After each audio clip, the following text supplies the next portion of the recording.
Descaso. Shopping em Montes Claros é multado por despejar esgoto a céu aberto em terreno cedido pela prefeitura. Que é um cheiro insuportável, é muriçoca demais, muito muriçoca, tá aparecendo animais peçonhentos, escorpião, cobra.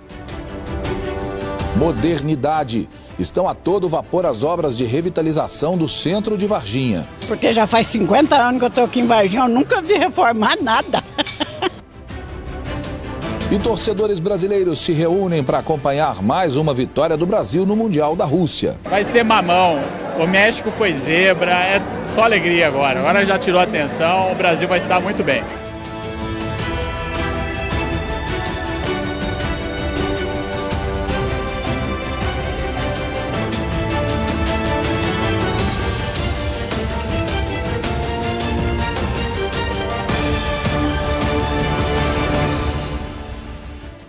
Olá, boa noite para você. O Mais Notícias desta quarta-feira começa trazendo uma denúncia.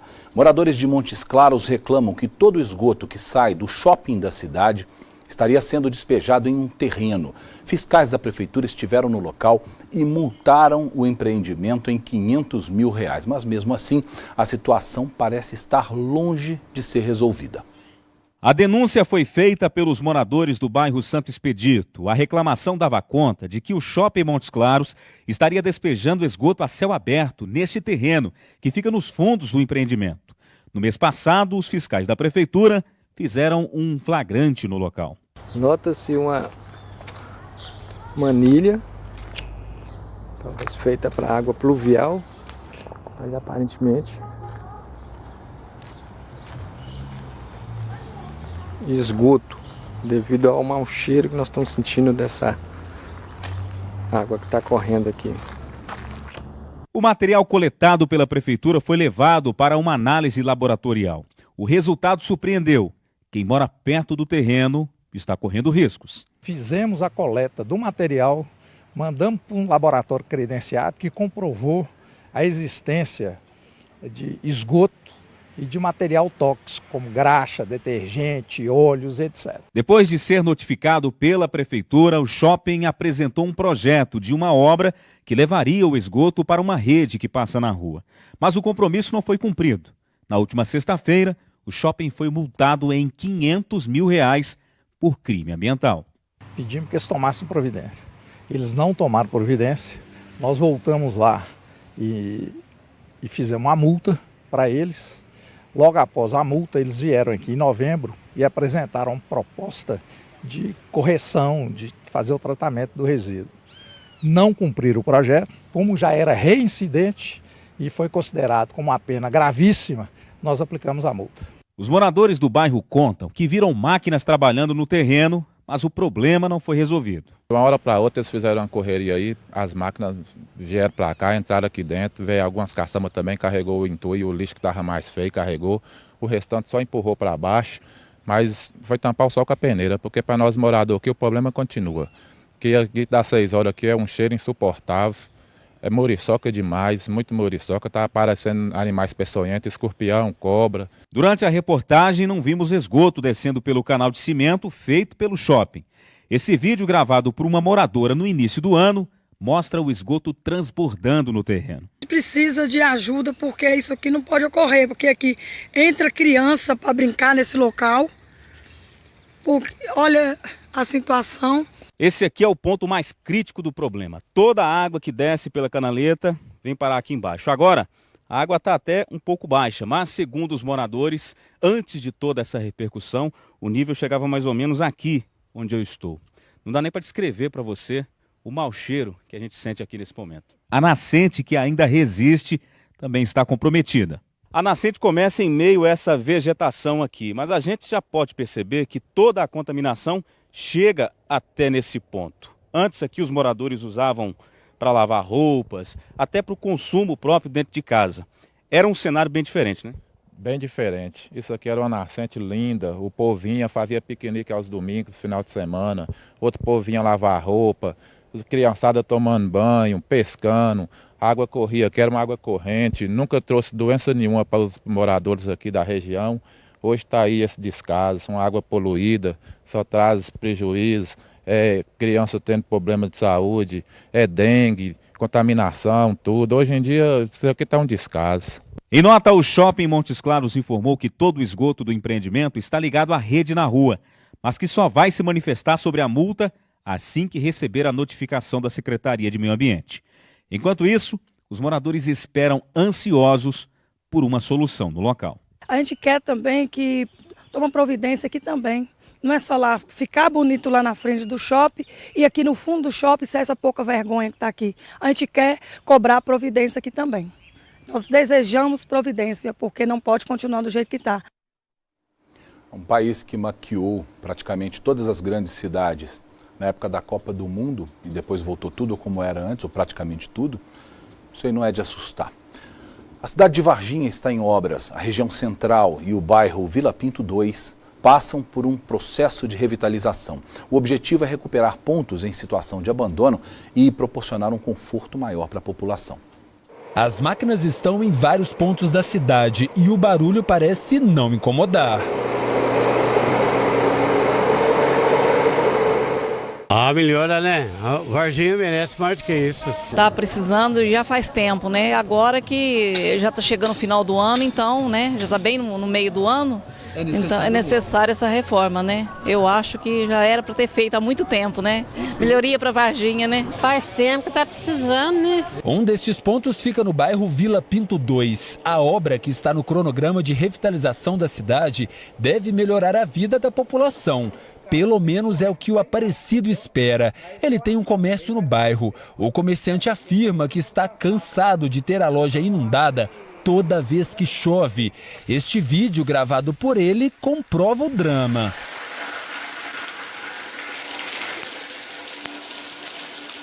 A nossa esperança é que dessa vez eles façam uma coisa certa, né? Que Deus ilumine, porque eu acho que todo mundo já está cansado, mas eu acho que dessa vez, né, se Deus quiser, vai dar tudo certo. Segundo a prefeitura, este problema vai ser resolvido definitivamente. Nós estamos fazendo as substituições das manilhas, do tubo de concreto existente, que são muito antigos e já são danificados e já não comportam mais a quantidade de água que recebe de contribuição. Nós estamos fazendo a substituição para um material que é de melhor qualidade, que corresponde a uma abrasão... É resistente a uma abrasividade muito maior para um tempo muito maior de duração, que são esses tubos pretos, que é o polietileno, de alta densidade. A obra acontece na rua Amir Reis. São 3 etapas. A primeira delas vai ficar pronta no mês que vem. Essa primeira parte de 4 milhões, aproximadamente 4 milhões e meio, ela acontece na parte de trás da Plínio Salgado. Ela foi dividida em 3 etapas. A parte da Amir Reis é uma. A ligação, a confluência a jusante dessa água, que será na rodovia do contorno, a terceira parte, a segunda parte que ligará da Amir Reis até José de Assis Ribeiro, que acontece a mesma substituição, garantindo um aumento de dimensionamento para a captação dessas águas. A segunda parte, a gente prolongará essa substituição de tubulação até a José de Assis Ribeiro. E a terceira parte, a gente vai colocar essa água jusante que fará a ligação da Amir Reis até a rodovia do contorno. Essa mudança também vai diminuir o problema das enchentes na Avenida Plínio Salgado, que é uma das principais vias do bairro. Existe um projeto específico para reformar a avenida, mas ainda não há previsão para que as obras comecem. Aqui no centro da cidade, ruas fechadas e muito trabalho.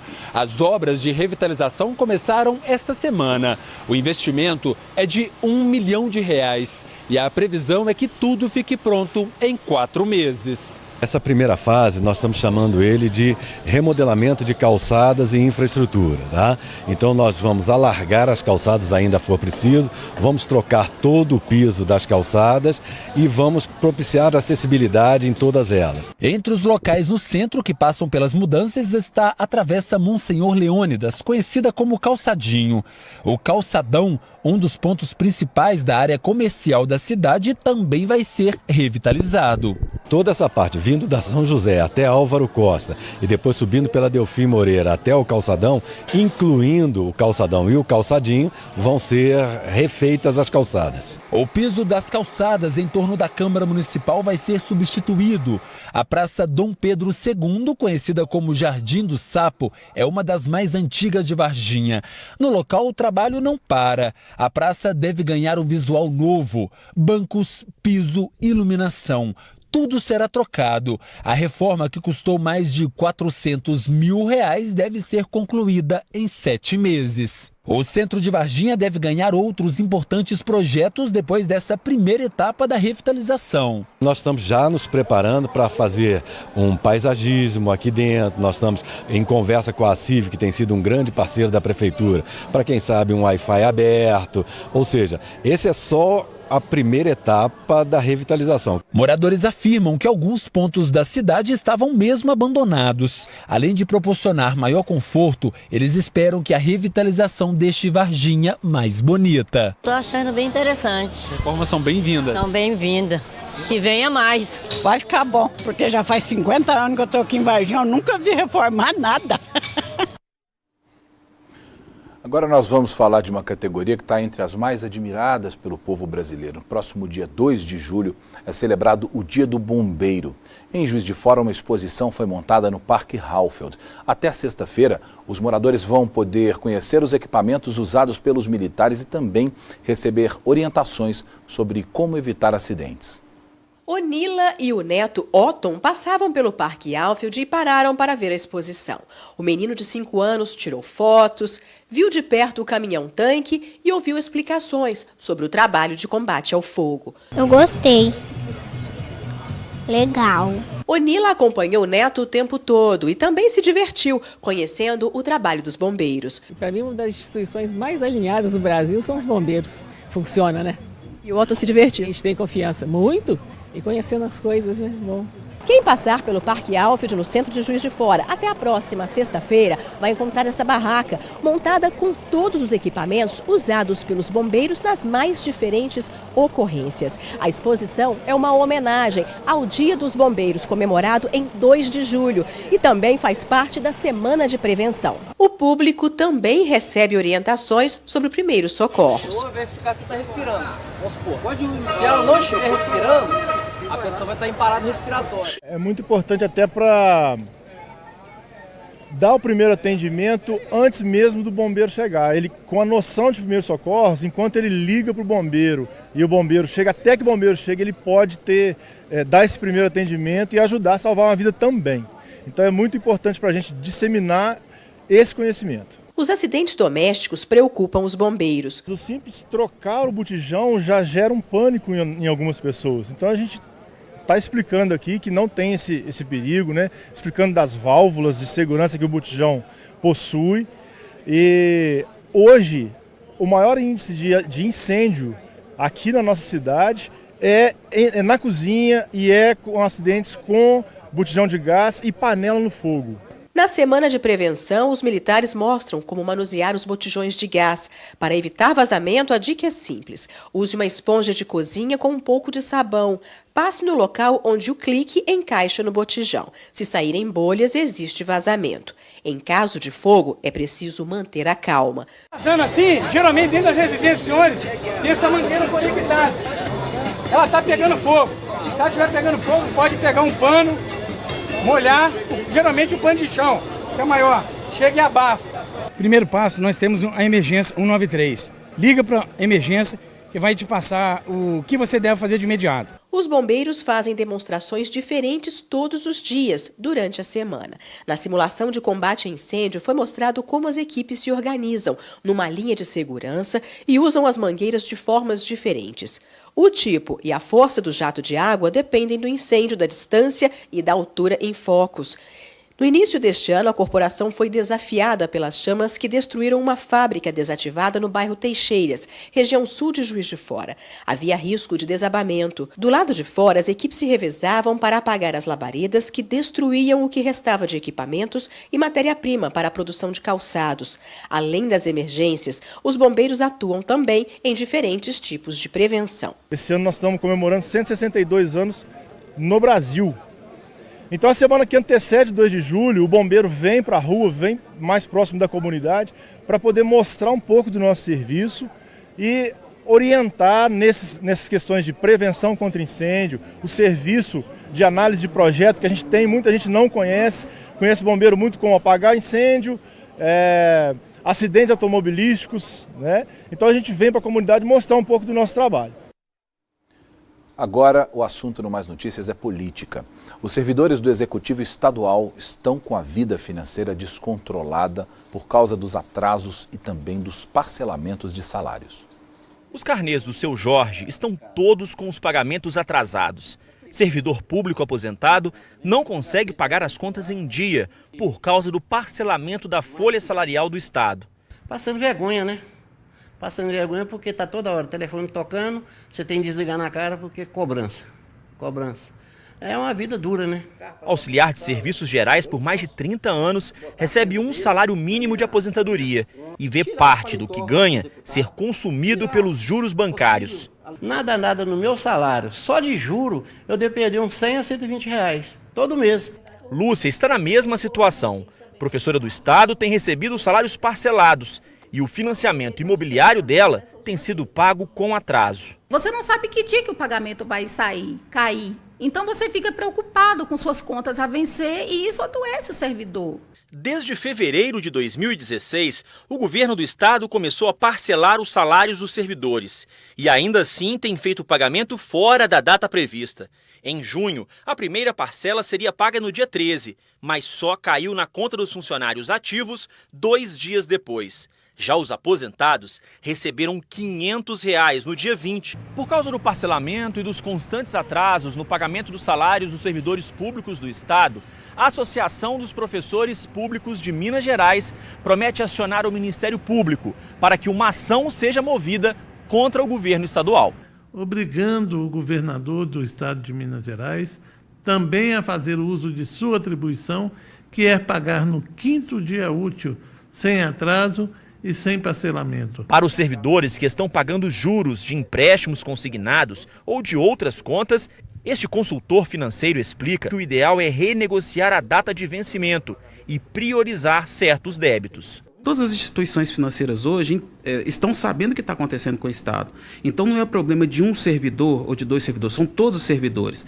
Então provavelmente essas instituições devem ter algum plano para poder amenizar um pouco essa questão dos juros, principalmente em função de um atraso que não é do consumidor, é do Estado. Por meio de nota, a Secretaria de Estado de Fazenda diz que, apesar das dificuldades financeiras enfrentadas, o governo não tem medido esforços no sentido de priorizar que os depósitos dos salários dos servidores sejam feitos sempre assim que possível. Um ladrão se deu mal depois de assaltar uma loja de roupas no centro de Ubá, na Zona da Mata. Depois de cometer o crime, ele foi perseguido e preso por um delegado e um colega, também policial civil. Eles almoçavam em um restaurante perto do local. As câmeras de segurança da loja de roupas registraram o assalto. O homem entra como se fosse um cliente. Olha os produtos à venda, disfarça, volta até a vitrine, perto da porta. Espera que uma mulher acabe de ser atendida pela funcionária. Como o atendimento demora, ele desiste de esperar. O homem leva a mão às costas e volta até o balcão, fingindo estar armado, onde estão a cliente e a vendedora. Ele empurra a mulher que está fazendo compras para os fundos da loja. A câmera não mostra, mas ele foi até o caixa e retirou todo o dinheiro que estava lá, cerca de R$ 60. O homem foge correndo. A funcionária da loja vai até a porta gritando por socorro. Os gritos foram ouvidos por 2 policiais civis que almoçavam no centro de Ubá. Um deles é um delegado aqui de Juiz de Fora que estava de folga visitando um amigo, também policial civil. Eles foram até a vítima, que passou as características do ladrão. Os policiais que tinham visto o homem passar correndo foram atrás dele. Os 2 conseguiram prender o suspeito ainda no centro de Ubá. A gente estava almoçando, eu e o investigador Lucas, quando a gente ouviu uma pessoa clamando por socorro, um tumulto na rua. Imediatamente a gente abandonou a refeição na mesa, saímos correndo atrás do indivíduo que acabara de passar correndo e conseguimos abordá-lo quando ele estava prestes a pegar um mototáxi para empreender fuga. Ali a gente mobilizou esse indivíduo, levamos ele para a praça, onde ele havia dispensado o produto do crime, que foi uma quantia em dinheiro, localizamos essa quantia e realizamos a prisão dele em flagrante pelo crime de roubo. O caso chamou a atenção de quem passava pela Praça São Januário. Os curiosos acompanharam a ação policial. Josimar Acácio de Souza, de 31 anos, foi preso em flagrante com o dinheiro roubado na loja. Os policiais pediram reforço e levaram o suspeito para a delegacia. Josimar tem várias passagens pela polícia. Ele foi levado para a delegacia da Polícia Civil, prestou depoimento e teve a prisão confirmada. Ele está no presídio de Ubá, à disposição da Justiça. Ele já tem passagens pelo crime de roubo, foi levado para a delegacia, onde ele teve o seu flagrante ratificado pelo crime de roubo por ele cometido. Policial, médico, jornalista, são profissões que você não escolhe a hora de você atuar como tal, né? Se você está no local, acontece alguma coisa que exija a sua postura profissional, você tem que fazer o que esse delegado e o investigador fizeram. Nós também temos uma missão dura a cumprir o tempo inteiro. Jornalista é jornalista e médico também, e algumas outras profissões. Uma mulher ateou fogo no próprio irmão em Itacarambi, no norte de Minas. Segundo a Polícia Militar, Dulcilene Neves Reis teria ficado com raiva do irmão porque ele não emprestou dinheiro para que ela comprasse bebida. Pois é, esse caso aconteceu ontem à noite na rua Beira Rio, no centro de Itacarambi, que fica a cerca de 260 quilômetros daqui de Montes Claros. Segundo a Polícia Militar, Denimilson Neves Reis, de 30 anos, foi atacado pela própria irmã dentro de casa e teve 70% do corpo queimado. A suspeita usou álcool para atear fogo no homem. Segundo a PM, a confusão foi o seguinte: os dois estavam dentro de casa quando o irmão teria se negado a entregar um dinheiro à mulher que queria comprar bebida num bar próximo. Vendo que o irmão não ia ceder, a suspeita então tentou pegar o dinheiro que estava no bolso da vítima. E isso à força, viu? Mas não conseguiu. Enfurecida, a mulher decidiu pegar o álcool e jogou o líquido nas costas dele e riscou o fogo. Depois disso, a suspeita, Dulcilene Neves Reis, que tem 24 anos, fugiu do local. A PM até fez buscas ali pela região, mas ela não foi localizada. Uma equipe do SAMU foi acionada, foi até o local. Os socorristas fizeram os primeiros atendimentos ali mesmo na casa e depois encaminharam a vítima até o hospital da cidade, que de lá, após receber atendimento médico, foi levada para o hospital de Brasília de Minas. Mas pela gravidade dos ferimentos, a unidade decidiu transferir o Denimilson nesta manhã para o Hospital Santa Casa, aqui de Montes Claros. O estado de saúde dele é grave. Segundo o SAMU, as queimaduras foram de 2º grau. Agora você acompanha um giro com informações de todo o estado nessa quarta-feira. Em Teoflotone, no Vale do Mucuri, a funcionária de uma imobiliária foi presa pela Polícia Federal de Governador Valadares. A mulher cometeu o crime de peculato em 2006, quando trabalhava na agência dos Correios. As investigações apontaram que ela desviou mais de R$40 mil dos cofres públicos, que por determinação da Justiça terão de ser devolvidos. Ela foi condenada a 3 anos e 6 meses de reclusão. De Governador Valadares, Fran Ribeiro. Estão presos 6 suspeitos de integrar uma quadrilha especializada no roubo de cargas. O principal alvo dos criminosos era uma transportadora. A Polícia Civil acredita que os bandidos tinham informações privilegiadas sobre a rotina da empresa. Tudo isso repassado por funcionários. A PM conseguiu prender um dos criminosos em flagrante, quando este tentava roubar uma carga avaliada em R$1 milhão. A partir daí, deram início às investigações e outras 5 pessoas já foram presas. De Belo Horizonte, Vinícius Araújo. Bandidos invadiram uma empresa de Uberlândia e levaram embora 2 cães da raça Pitbull. Pelas câmeras de segurança do estabelecimento, é possível ver o momento em que 2 homens chegam até a empresa. Um deles corta o arame do portão, conquista a confiança dos cães e leva os animais embora. Tudo isso em menos de 2 minutos. A polícia ainda não identificou os criminosos e não encontrou os animais. De Uberlândia, Maria Clara Barros.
A gente volta falando de saúde.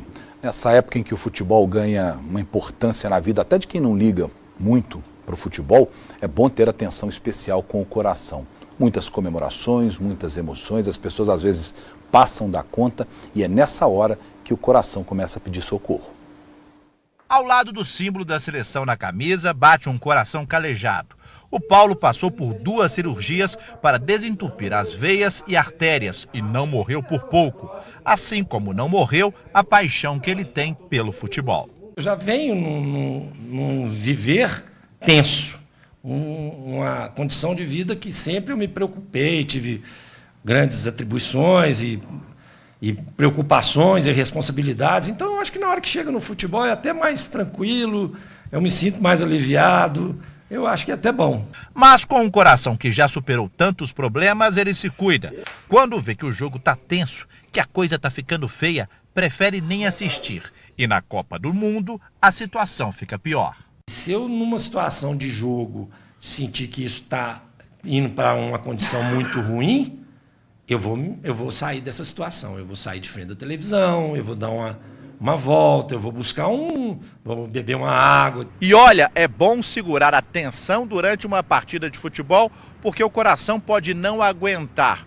Um estudo feito na Inglaterra revelou que uma chateação emocional, como ver o time do coração perder, pode ser o gatilho para um ataque do coração.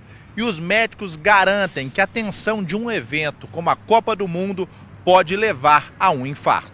O estresse, ele aumenta o nível de adrenalina no organismo.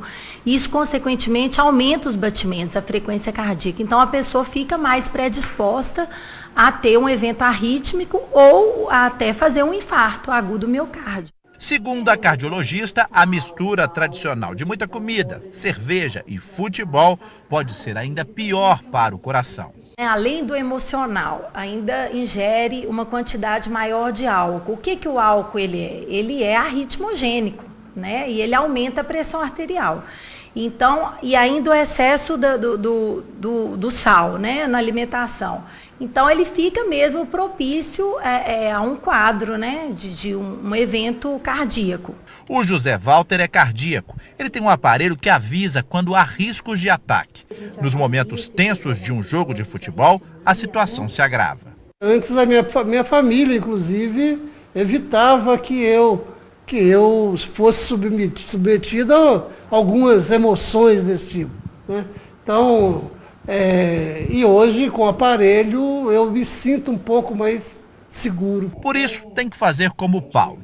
Hoje, depois de 2 cirurgias cardíacas, esporte para ele é pura diversão. Sorrir mais, sabe? Respeitar mais, torcer com alegria, tá certo? Brincar mais. Pesquisadores da Fiocruz, da Universidade Federal de Minas Gerais, conseguiram rastrear a origem do vírus da febre amarela que causou o surto no ano passado. O estudo mostra uma fragilidade no sistema de vigilância e pode ajudar na adoção de medidas preventivas. A porta de entrada do vírus que causa a febre amarela foi a região norte do país. A origem ainda não é certa, mas os pesquisadores apostam na Venezuela. O trajeto passa pelo Amazonas, Tocantins, Goiás e São Paulo. Foi assim que ele chegou ao Sudeste. Foi a partir de uma única amostra viral, às vezes provavelmente uma pessoa infectada que chegou aqui na região. E foi a partir dessa amostra que o vírus conseguiu, então, atingir maiores proporções, né? E atingir o estado de Minas e causar esse surto todo. O que motivou o estudo feito por pesquisadores da Fiocruz e da UFMG foi o surto que atingiu Minas Gerais no ano passado. Foram mais de 500 casos registrados, quase 180 pessoas morreram.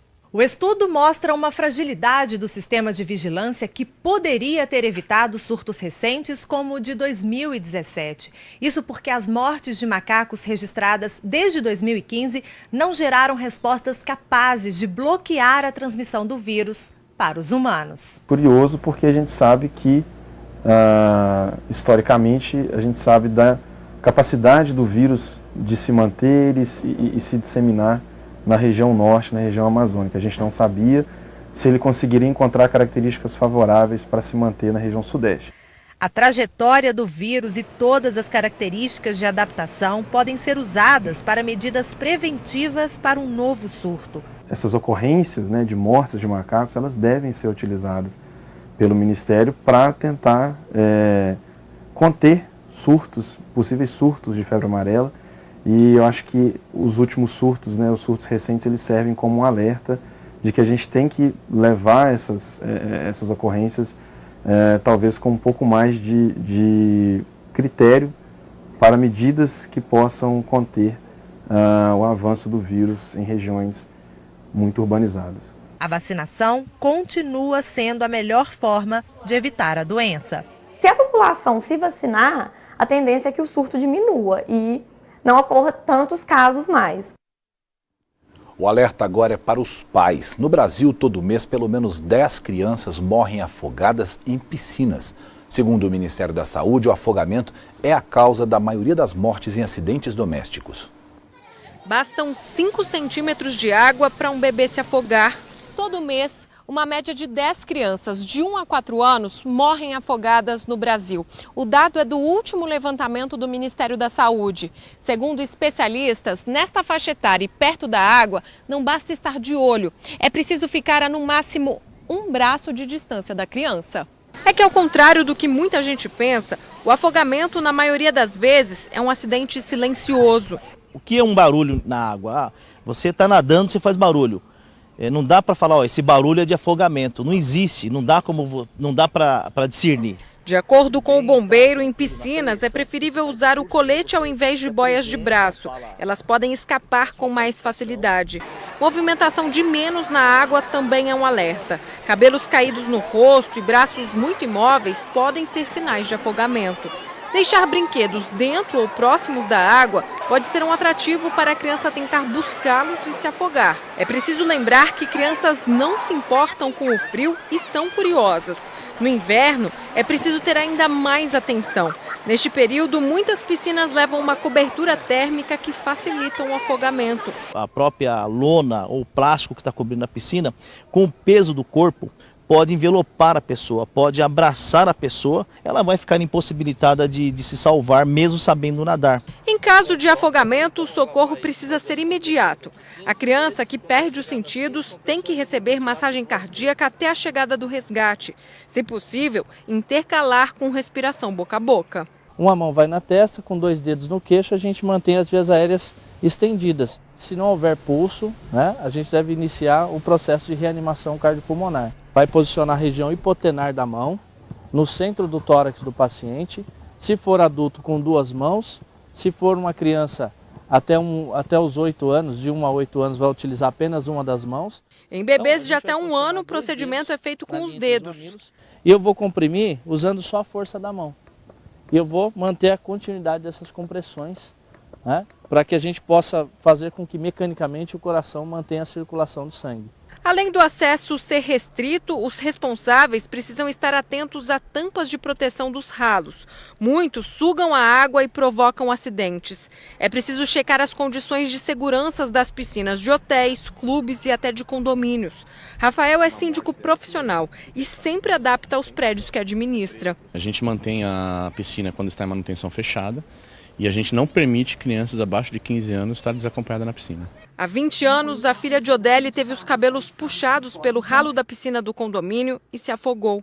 Ela tinha 10 anos e nunca mais saiu do coma. Minha filha tinha 10 anos em 1998, quando numa tarde quente de janeiro, ela nadava na piscina do prédio, do condomínio onde morávamos, e ao mergulhar ela teve os cabelos sugados pela sucção dos ralos e se afogou. Ela teve parada cardiorrespiratória e já saiu da piscina em coma. Até hoje, a mãe luta pela criação de uma legislação que regularize a segurança em piscinas. No país, um projeto de lei está parado desde 2014. Enquanto isso, Odeli faz campanhas sobre a importância de colocar os equipamentos de proteção e ficar longe dos ralos de sucção. Comecei a contar a minha experiência de ter uma filha vivendo em coma, mas com a intenção de alertar outras pessoas de que existe esse perigo. A sucção de um ralo de piscina é potencialmente perigoso, pode matar ou deixar uma pessoa em coma. Um mau hábito que, infelizmente, tradicionalmente é associado a uma prática boa, a uma brincadeira gostosa, continua fazendo vítimas. Eu estou falando do uso de linhas chilenas ou linhas com cerol para empinar os papagaios, empinar pipas, especialmente nessa época de ventos mais fortes. Depois da morte de um entregador de gás em Contagem no último domingo, aumentaram as cobranças por uma punição mais severa para quem vende esse tipo de material. Tiago foi vítima de linha com cerol. Ele levou 37 pontos no pescoço e ficou entre a vida e a morte. Uma lembrança muito ruim, né? Você lembra com medo pelo que aconteceu e com alegria por ter ganhado de volta a vida. Hoje, para se proteger, ele instalou antenas e usa uma pescoceira. Não foi a primeira vez que foi atingido pela linha. Eu deparei com a linha no capacete. A linha começou a passar e eu terminei de frear porque estava muito devagar e levei a mão. Na hora que eu levei a mão, a linha caiu. E não sei se foi carro ou caminhão que foi e puxou no sentido contrário. No último domingo, um motociclista entregador de gás morreu depois de ser atingido por uma linha chilena em Contagem. O suspeito de usar a linha não foi encontrado. Nos primeiros 6 meses deste ano, o Hospital João 23 realizou 16 atendimentos a vítimas de linhas com cerol ou chilenas. 6 deles só no mês de junho. Em 2017, foram 11 atendimentos no mesmo período. De acordo com o diretor-geral do hospital, as vítimas geralmente chegam em estado gravíssimo. As lesões ao nível do pescoço são lesões bem graves. Porque a gente tem vários vasos, estruturas importantes ao nível do pescoço. Então, o acidente com a linha de cerol é grave. E quando sobrevivem, podem ter sequelas. Essas linhas, elas podem levar a amputação de membros e lesões graves, né? Na capital mineira, 2 leis municipais proíbem o comércio e uso do cerol. Em fevereiro deste ano foi aprovado um projeto de lei que prevê que aquele que estiver usando a linha chilena ou qualquer outra substância cortante na soltura de pipas ou similares deverá pagar multa no valor de 2 salários mínimos, calculada em dobro em caso de reincidência. Se o usuário for menor de idade, a penalidade será aplicada aos pais ou responsáveis. Para o presidente de uma associação de motofretistas, as leis existem, mas falta fiscalização. Nós precisamos que as autoridades, o prefeito, até mesmo o governador, nos ajudem a fiscalizar, porque a linha chilena hoje virou um comércio e as pessoas estão utilizando e não estão olhando as consequências. E infelizmente os motofretes, motoboys, motogirls e as pessoas também que utilizam as motocicletas para poder ir trabalhar estão tendo o seu pescoço cortado, infelizmente. Tem que ter a anteninha e ela sempre está levantada, 2 anteninhas sempre levantada para poder evitar esse tipo de acidente. Quem usa a moto todos os dias para trabalhar tem medo. Continuo usando as antenas e uso também essa gargantilha para proteger. Mas o trauma fica, o medo fica, não acho que vale mais a pena.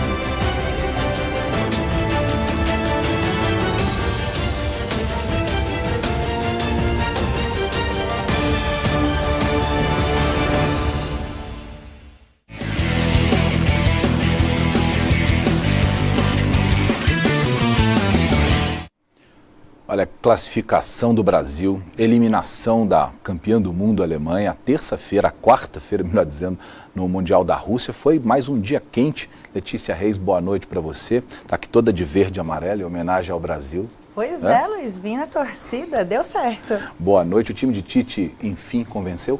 Boa noite para você também, Luiz. Boa noite a todos de casa. Pois é, a gente sempre espera um futebol mais bonito, aquela seleção que encanta, faz dribles, mas a vitória por 2-0 de hoje deu uma confiança para o time jogar as oitavas de final. Com gols de Paulinho e Thiago Silva, o Brasil venceu 2 partidas, empatou uma e se classificou em primeiro do grupo E. Com o passaporte carimbado para a próxima fase, os torcedores só tiveram motivos para comemorar. Uniformizados e confiantes. Assim chegaram os torcedores nesse bar em Poços de Caldas. Hoje vai ser 3-2. Não, hoje o Brasil é 2-0. Eu espero que o Brasil vença. A gente precisa beber a comemoração, né, gente?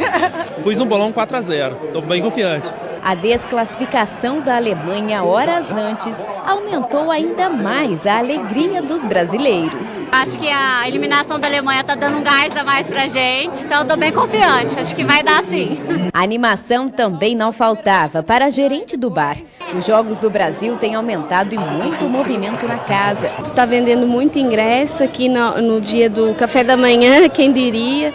Encheu também, foi muito bom, está sendo ótimo. Quantos por cento você acha que aumentou? Aumentou uns 50%, porque o povo gosta de festa. E é Brasil, é Copa, a galera fica bem alegre, feliz. Casa cheia, bola no meio do campo, jogo autorizado.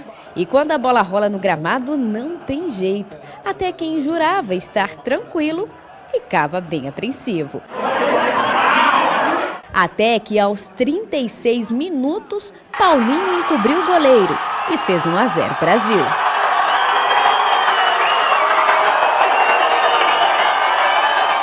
E quem achava que 1-0 traria mais tranquilidade no segundo tempo, se enganou. A Sérvia entrou em campo com muita vontade e literalmente correu atrás do prejuízo e deu sufoco.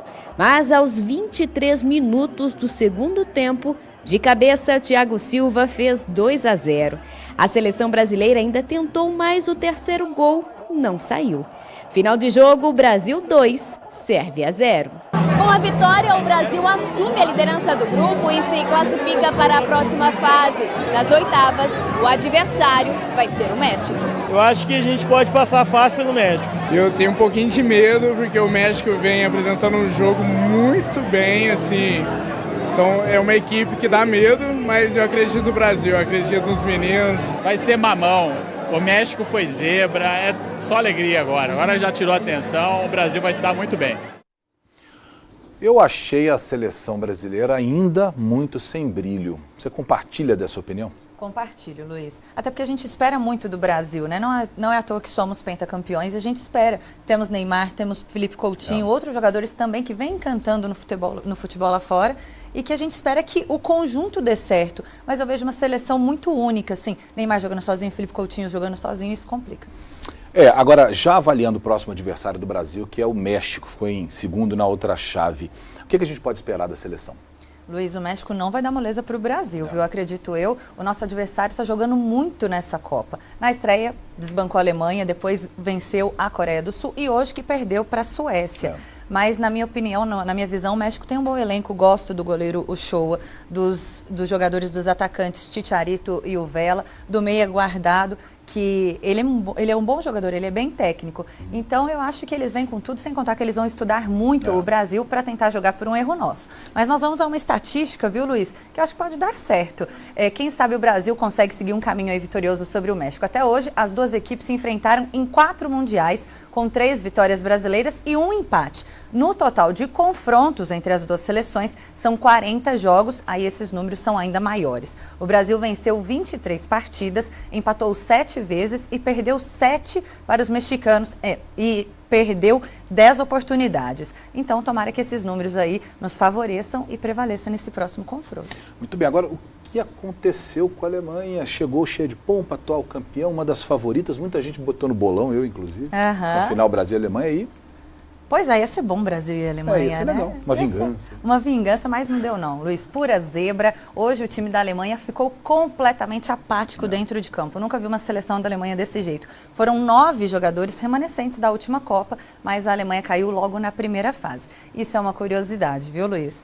Tirando o Brasil, que foi campeão em 2002, as seleções campeãs desde 98 não passam da primeira fase na Copa seguinte. Foi assim com a França, que foi a campeã em 98, Na Copa de 2002, não passou da primeira fase.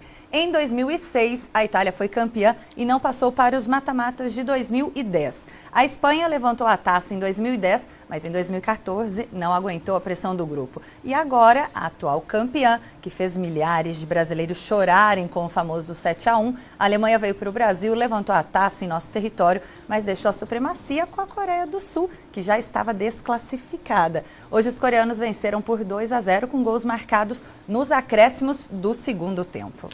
Muito bem. Agora, como foram os outros jogos de hoje? Como ficam os confrontos das oitavas de final?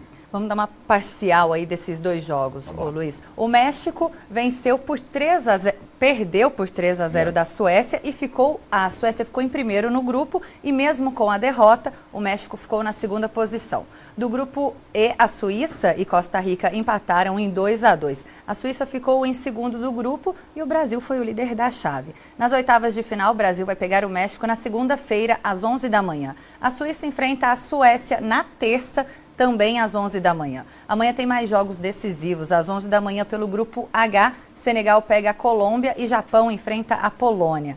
À tarde, às 3 horas, os jogos do grupo G. As já classificadas Inglaterra e Bélgica se enfrentam para definir quem fica em primeiro e em segundo. O outro confronto é Tunísia e Panamá, que já não tem mais chances.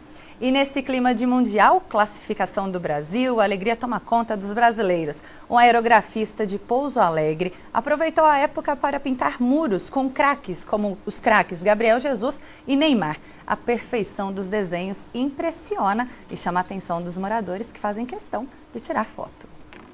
Arruma um detalhe aqui, corrige ali. Há 10 anos, Diego tem como instrumento de trabalho esse aparelhinho, o aerógrafo.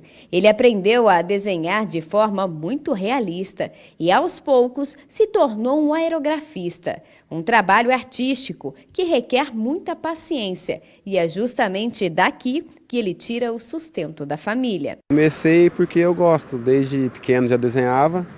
Aí no começo não foi fácil, que eu fui passando em porta, deixando cartão, mas aí a pessoa pegou confiança e hoje eu tô aí. Em média, por mês, Diego faz 4 fachadas como esta. O talento resulta em um trabalho de qualidade, por isso o profissional é tão procurado. É muita gente te procurando, você tem que meio que agendar ali ou não? Graças a Deus é meio agendado. Eu vou ali, aqui e tudo agendado, tudo certinho. Mas nos últimos dias, um desenho tem despertado ainda mais o interesse das pessoas. Usando o aerógrafo, Diego fez um craque da seleção brasileira, o atacante Gabriel Jesus. O jogador foi desenhado em um muro. A pintura chama bastante a atenção. Peguei a imagem do celular, salvei a foto real dele e fui olhando e desenhando. A foto original é essa. Ao lado da pintura é possível ver os detalhes reproduzidos com perfeição. Quanto tempo você levou para fazer esse desenho, que é enorme? Comecei no sábado, umas 9 horas, terminei no domingo, 5 horas. Foi rápido. Fui rápido. Tem que fazer rápido para não atrapalhar durante a semana o meu trabalho. Todo mundo quer tirar fotos na obra de arte. Não é só moradores da rua, não, mas também pessoas de outros bairros. Ficou da hora. O único desenho que eu já vi que ficou mais realista. Ficou muito bom mesmo. Ficou muito bom mesmo. A pintura foi feita no muro da casa da mãe do Diego. Ela se diz muito orgulhosa do talento do filho. A gente fica, entusiasmada de ver um filho, desde pequenininho desenhando. Depois a gente vê aí toda a reportagem, o povo todo tirando foto na rua. A gente se sente toda orgulhosa. Dona Maria conta que ele sempre desenhou muito bem. Todo mundo gostava dos desenhos dele, E eu sempre dando força para ele, E era diferente dos desenhos das outras crianças? Era diferente, porque na escola, é só ele que fazia na escola. Aí ele escolhia outras crianças, mas o dele sempre ficava o melhor. Além do Gabriel Jesus, o Diego também fez outro craque da seleção, Neymar Júnior. O jogador foi pintado no muro da casa dele e agora virou atração da rua. E é bom assim ver o pessoal tirando foto aqui, o senhor fala, foi meu filho. Com certeza. Qual o pai que não gosta, né? Com certeza. Orgulho. A gente tem que sentir-se orgulhoso para isso, né? Ter um filho, pelo menos, desenhista chamando a atenção de todo mundo. É muito bom. E se o Brasil for campeão, Diego já sabe como vai comemorar. Eu vou fazer o novo visual do Neymar. Que tá bem estiloso, né? É estiloso o cabelo dele agora. A mãe do artista espera agora que Gabriel Jesus faça o gol. Ô, Gabriel, quero que você faça um gol aí para nós ficar mais animados, mais contente, mais feliz aqui na rua. Obrigado, Letícia. Obrigada, Luiz. Boa noite a todos. Mais notícias fica por aqui. A gente volta amanhã. Boa noite para você.